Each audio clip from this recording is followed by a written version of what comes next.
Welcome to Ep.8 Season 3, where I, Dushyant Kanungo, talk to the leaders in the design field about their journey and what inspires them to be the best. I also touch upon the aspects of the industry such as jobs, trends, and challenges, to name a few. This podcast is presented by Galaxy UX Studio and powered by Galaxy Weblinks, an Inc. 5000 company. Hello, everyone. With over 2 decades of experience as a cross-disciplinary designer, writer, and technology leader, our guest today is a creative genius who solves complex human problems with creativity and innovation. From his remarkable work on renowned brands like Guitar Hero, Blizzard, and Bungie, to his contributions to Call of Duty, Black Ops 4, he has consistently pushed boundaries and created an impact. Please welcome our incredible guest, the Senior Manager of Product Design at Blue Cross Blue Shield Association, Bruno Serge. So, welcome to the show, Bruno. I'm excited. I'm looking forward to this episode and talking to you. Same. Super excited to be here. Thank you so much for having me, Dushyant. So, Bruno, as the tradition goes, every time we start one episode or any recording, the first thing that I ask is about the journey and the path that you took to get here where you are right now in your career. So, if you can just tell us what aspired in your early career, which made you choose the design side of things, and now you are where you are. So, Right. how was the journey like? I feel like it kind of chose me. I mean, when I was a little kid, I loved Lego. I loved all kinds of building toys, and my parents saw that early on. So they definitely encouraged that. I mean, they're both academics, and they encouraged that in me in terms of having a background of engineering and just building things. Today, I consider myself a maker because of that. I feel like throughout my life, I've always, I was always eager for building things, and it was always also kind of a divide between an artistic form of building things and also an engineering kind of problem solving. Right.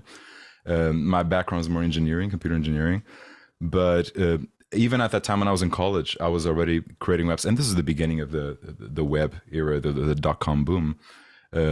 So I had a lot of friends who were artists and musicians, and they needed websites, and that kind of started there. I mean, this was before UX was a thing, and that definition kind of came later. But it was there in terms of even in college.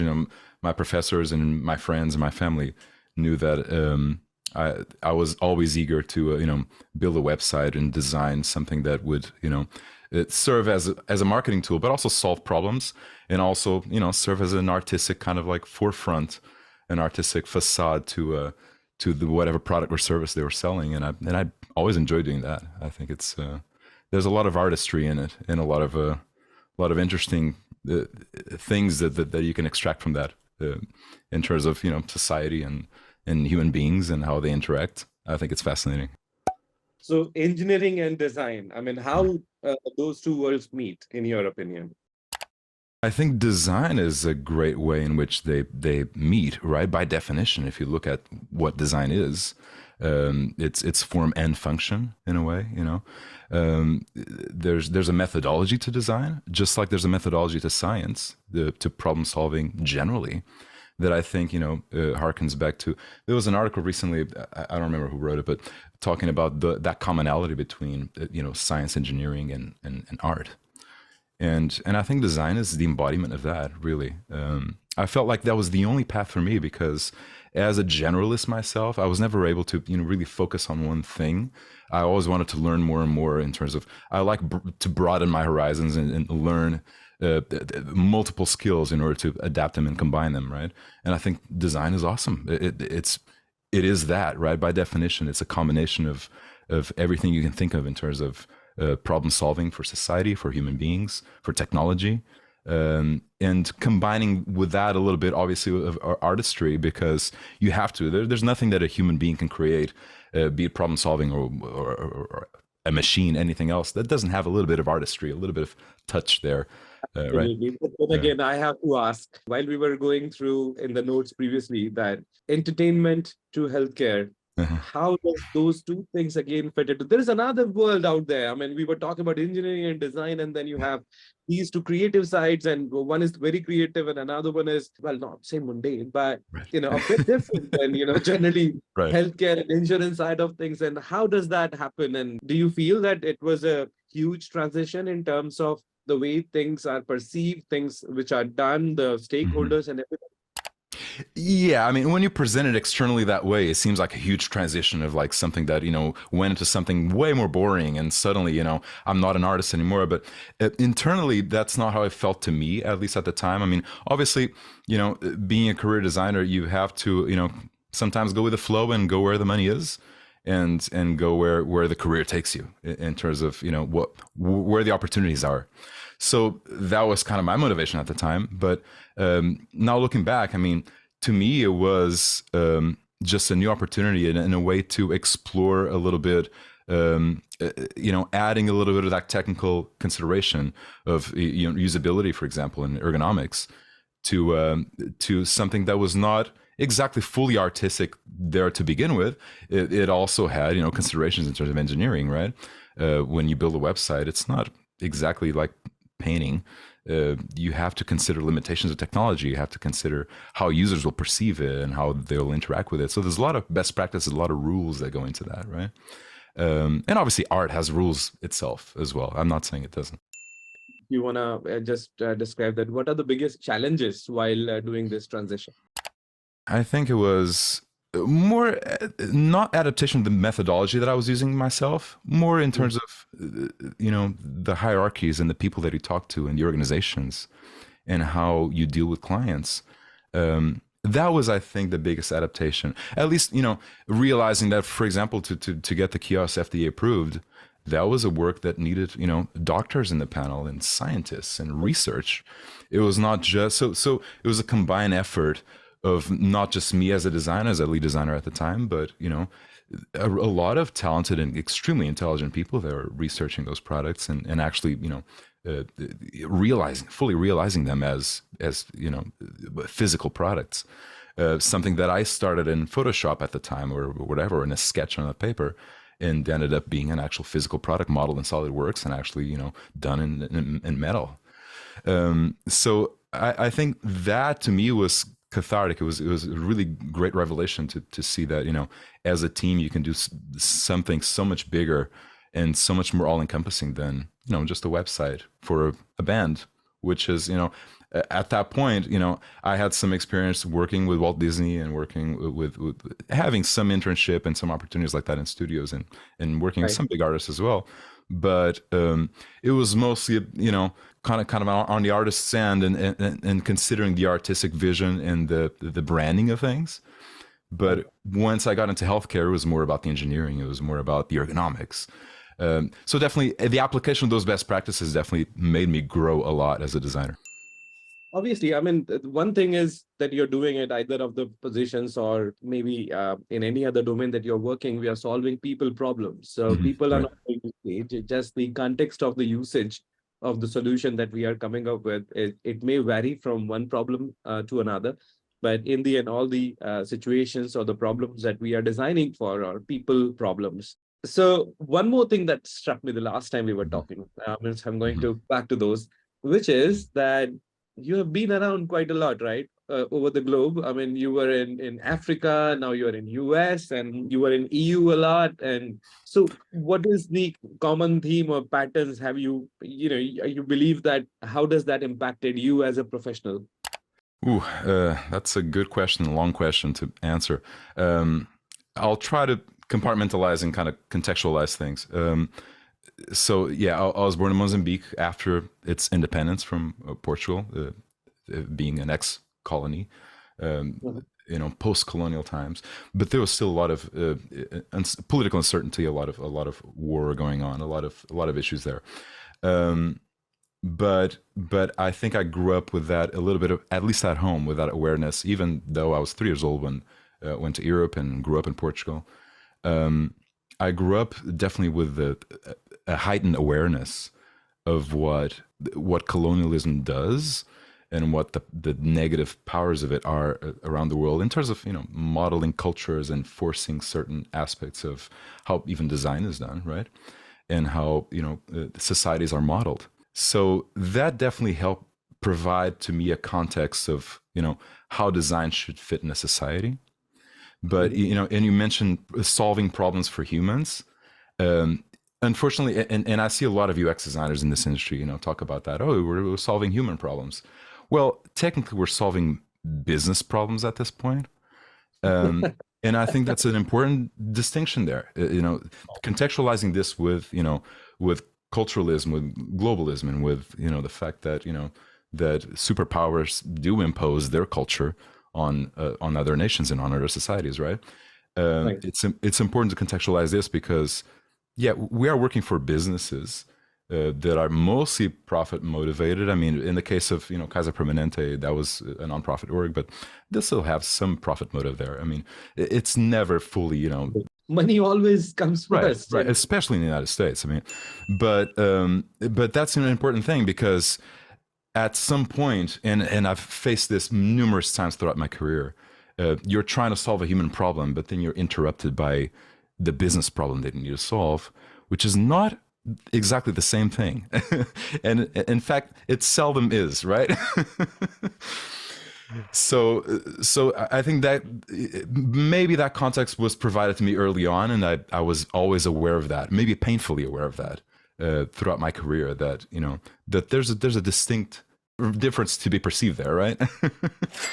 Yeah. And I think that is what makes our jobs interesting as well, because we were asked, in principle, we are hired to solve the users' problems. I mean, they say, In you are the principle. designer, you need to take care of the users. And Yeah.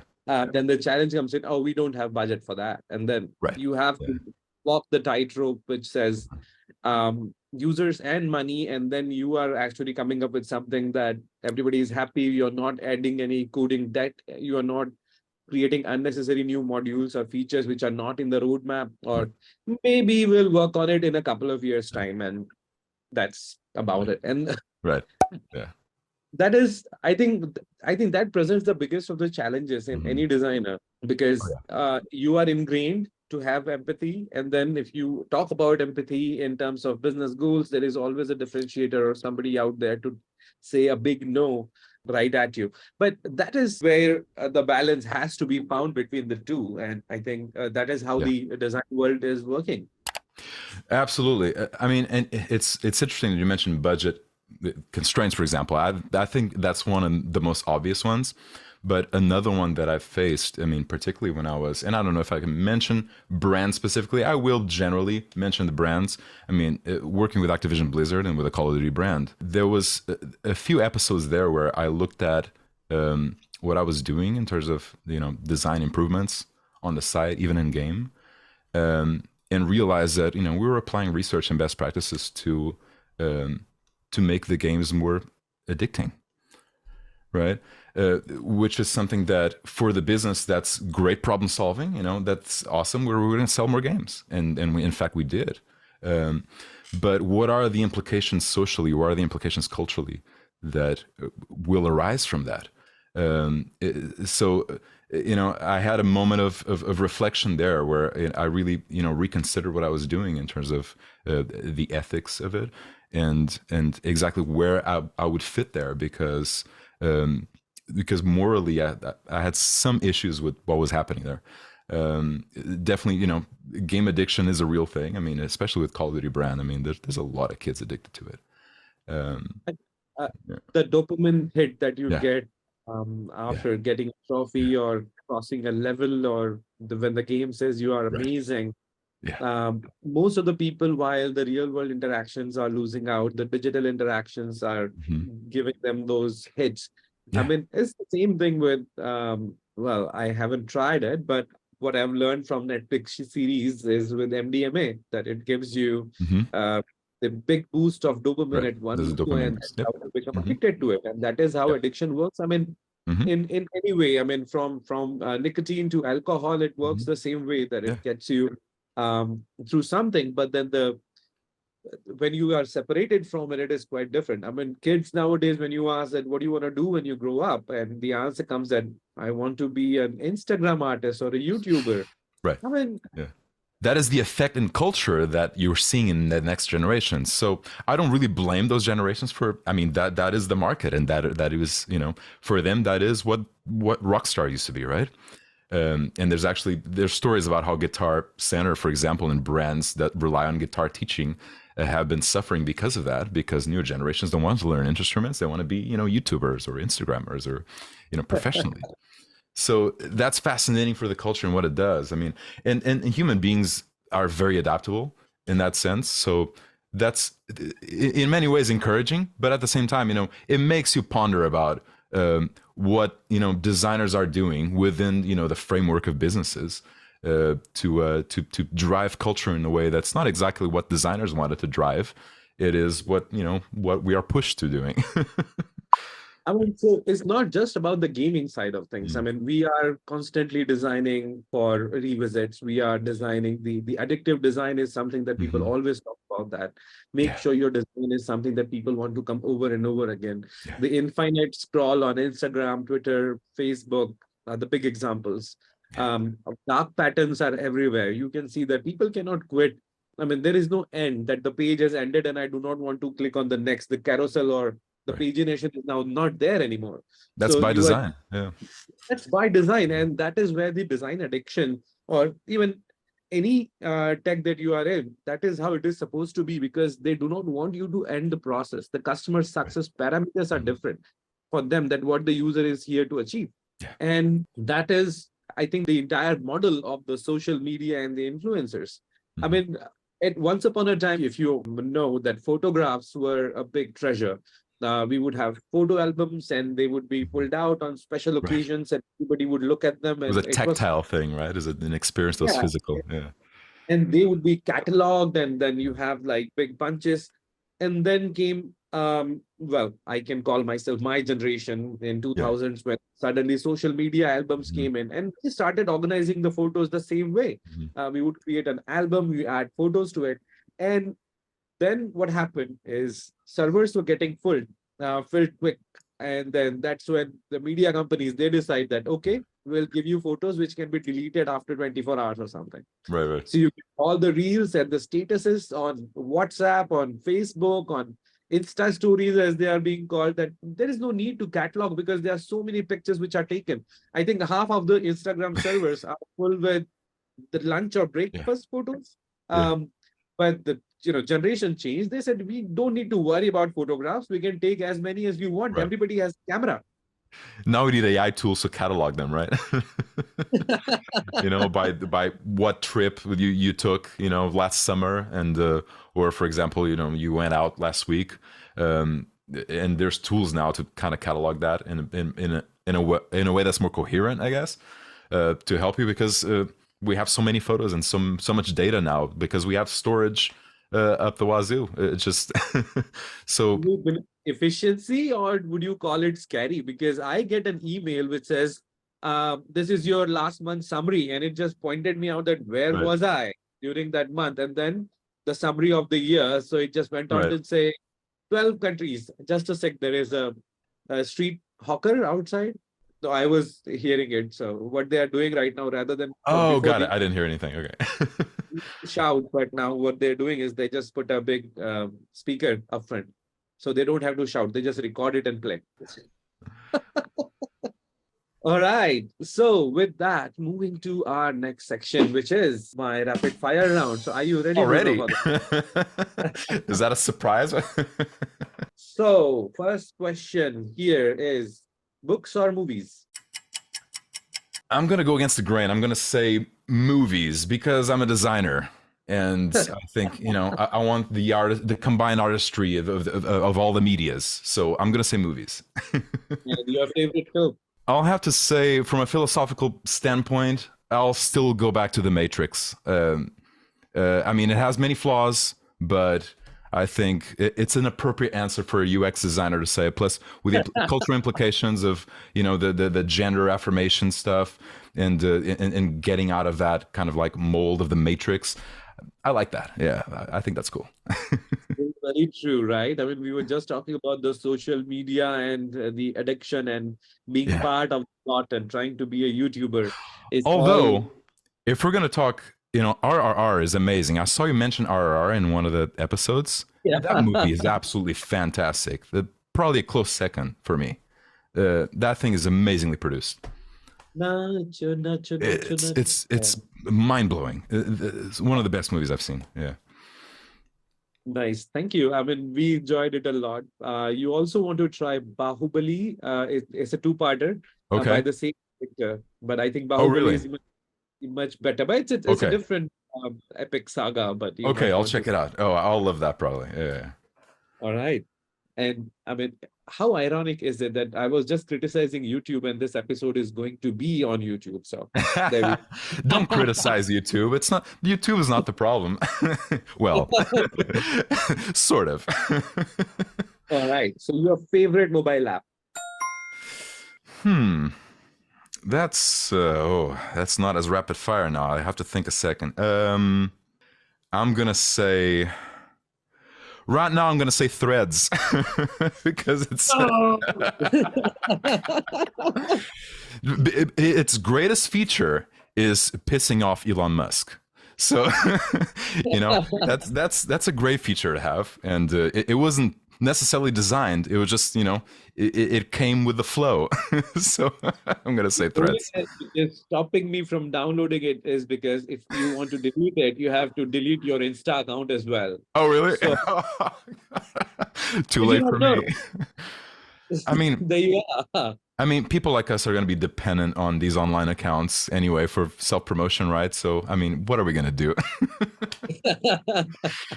uh, Yeah, I'd rather have the Threads web account and not install on my phone because, I mean, what right. kind of does it that you delete the app and you're deleting the whole account? It's not And good. No. it's like the It's darkest. coercive, right? It's coercive on purpose, and we know why. But yeah, in a way, I mean, also because I try to get into Twitter, I never got into Twitter that much. I should have probably, even professionally. I have friends who depend on Twitter professionally, Mhm. so it would have been probably a great thing for me to get into. Unfortunately, I went the LinkedIn route, so I have quite a few followers on LinkedIn, but it's not exactly, LinkedIn is nothing to great, be but proud of. it is like about 10 years too late. Yeah. So there you go. I think Meta did the same with the Messenger app as well. I mean, Mm, while you were using Facebook, if you yeah, got a message very that similar. Yeah, yeah. before you can actually check it in the app itself, but they said, no, download the app Uh-huh. if you want to see who messaged you and what. So that was ridiculous. Is Threads even available on web right now? It's not, right? I haven't checked it because I don't I think did. it is yet. It's too Somebody experimental. actually posted that, the logo of Threads. Uh, So that is the top view. And what about the side view? oh God. Oh, I saw a meme that showed Homer Simpson's ear was exactly the logo of Threads, so that blew my mind. On that note, Yeah. So are you a go out person or a stay in person? I'm a stay-in person trying to become more and more of a God person as I get older, which is contradicting, I guess. But yeah, I'm a stay-in person. I'm a maker. I mean, I stay home 3D printing all night. I stay home designing and doing little projects and stuff. I just love being at my workstation. It's just the way it Uh, is. and what was your least favorite job till date? Ooh. I'm gonna say probably News Corp Dow Jones, and not because of the team. The team was amazing. All the designers were great, and I feel thankful that they really like having me as a manager. And most of the times that seems to happen because I try to always relate with the designers and I have great relationships. It was just because of just the structure of it and the environment and the way that that it demanded certain things that I wasn't really ready to demand of the designers. Um, in terms of blindly pushing for doing things faster and faster and faster. I didn't think that was productive for the company. I didn't think that was helpful for anyone in that department. So I'm going to have to say that one. Plus, the company itself, I mean, News Corp does not have exactly a great track record in many ways. I mean, they're a big conglomerate.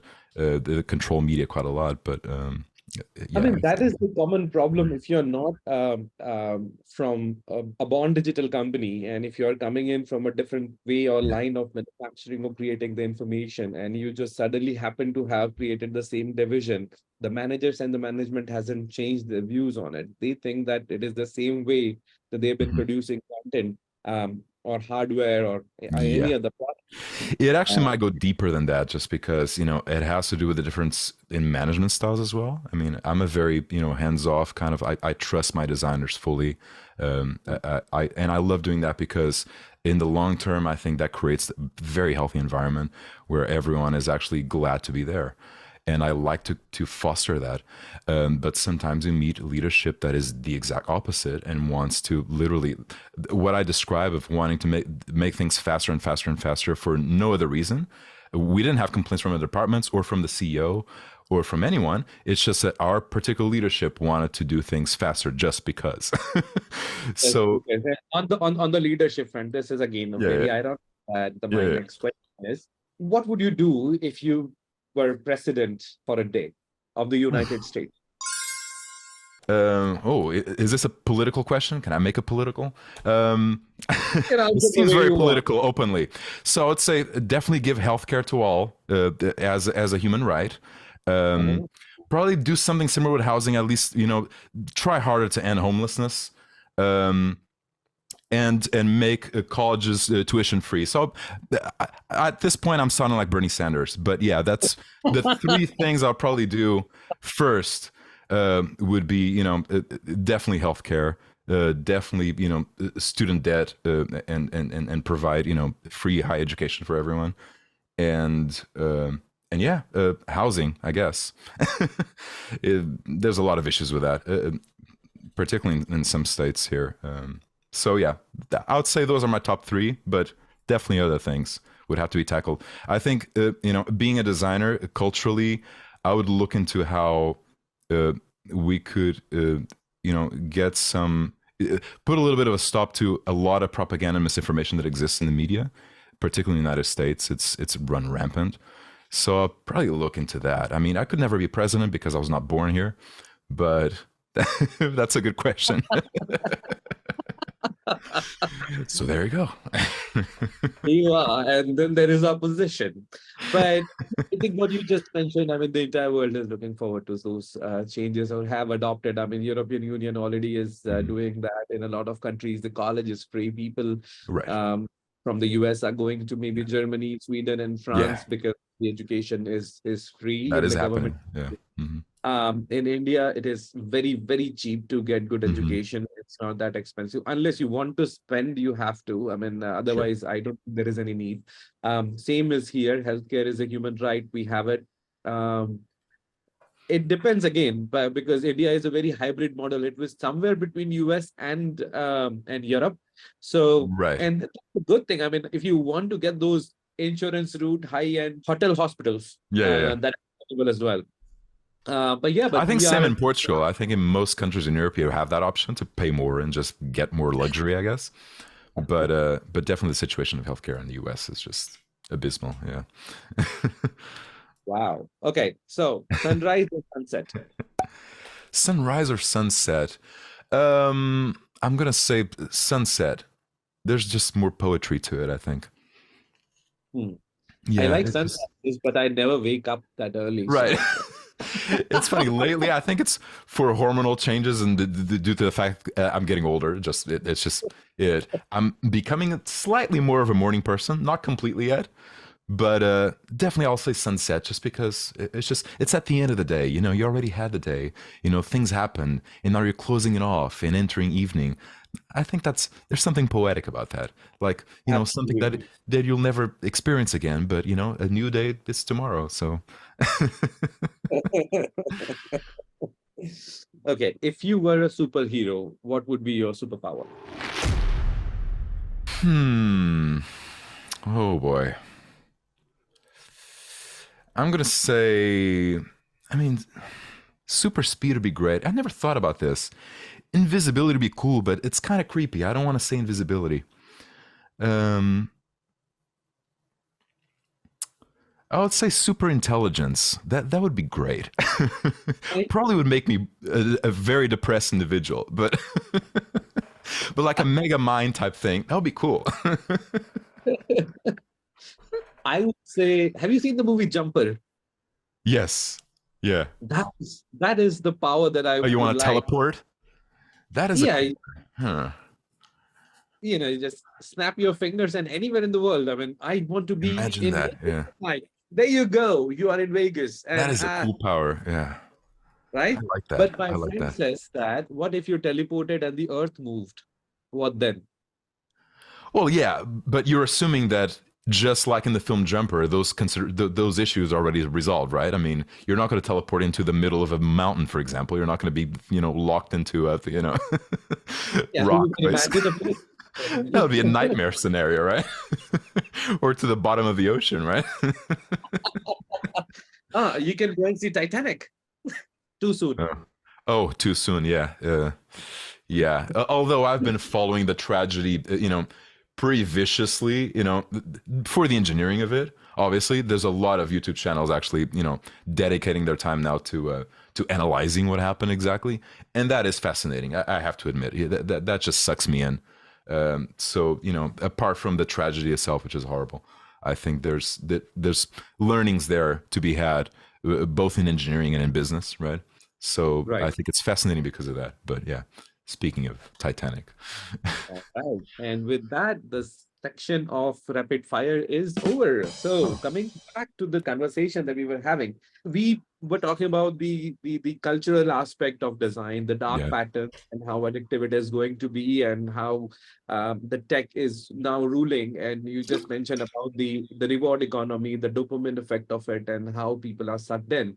What do you think about the new Vision Pro? Now, that is going to take over the world. Now, I think there are going to be parties which are just hosted because everybody has those. Or if you're on a flight, you will just have that accessory because they just Hmm. said that, oh, you can be on a flight and watch a movie. Hmm. So it is going to be a style statement or a gadget that everybody is going to carry. How do you think that is going to change the world, and how, as designers or humans, we are going to be sucked into the loop now? I think it may be a little too soon to predict that it will change or become a staple like that. For maybe a couple of reasons in my mind. One of them, the price point. I feel like that kind of hardware, and I'm not sure yet. I haven't read enough about what differentiates that from the hardware that exists today, like the Quest stuff.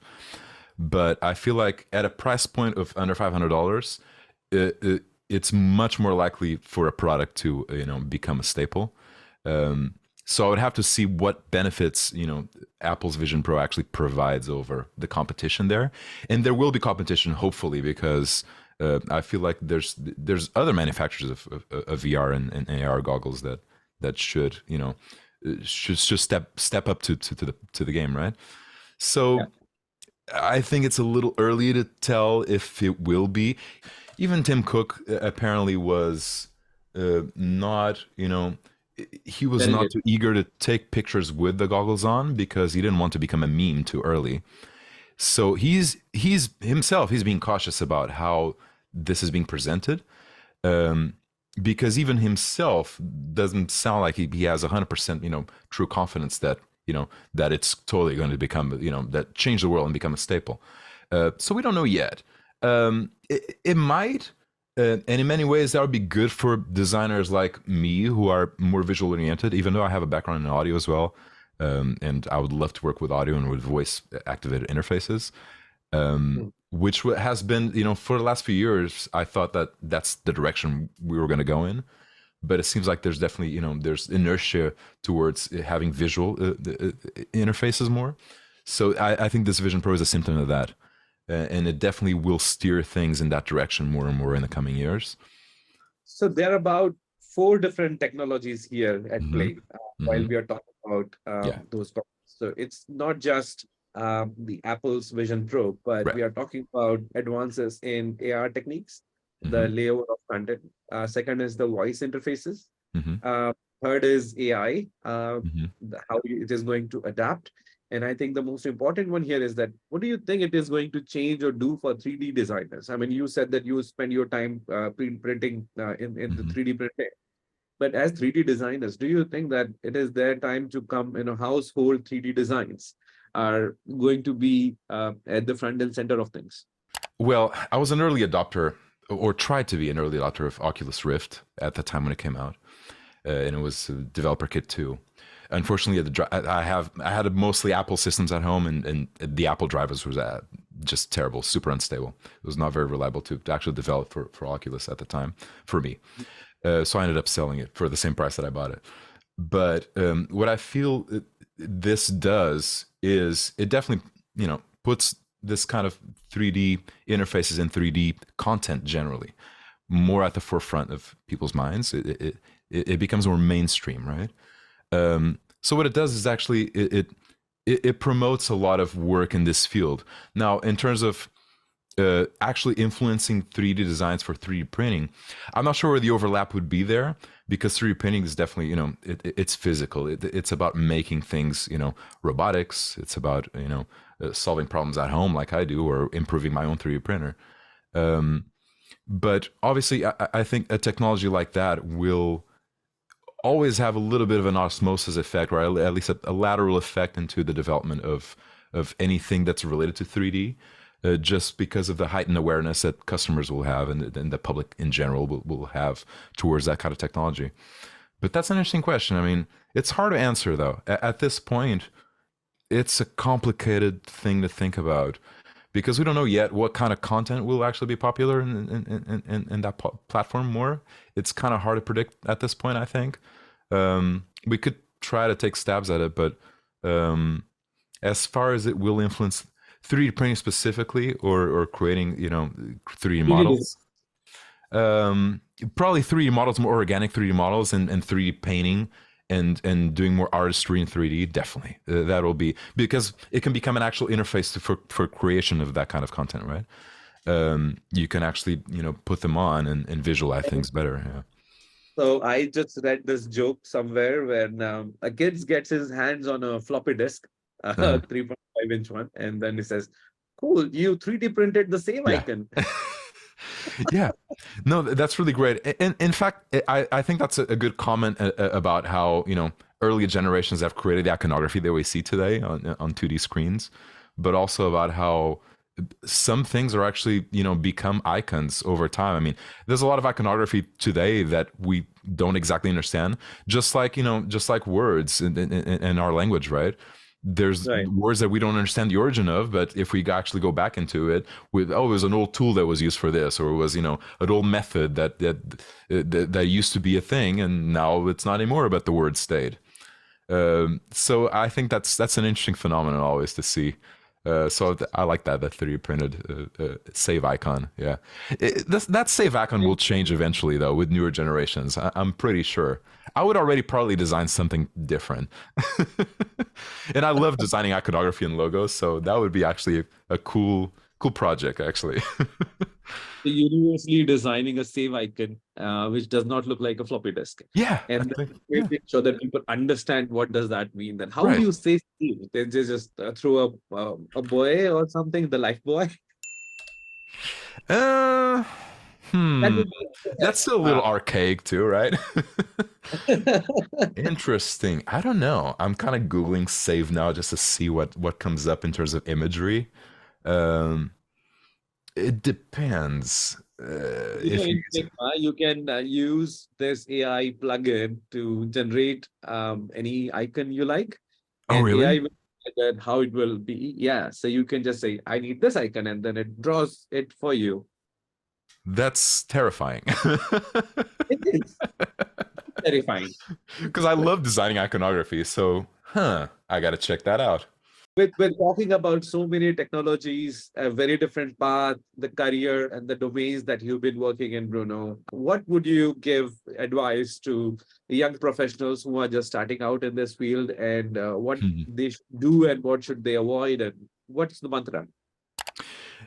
That's a good one.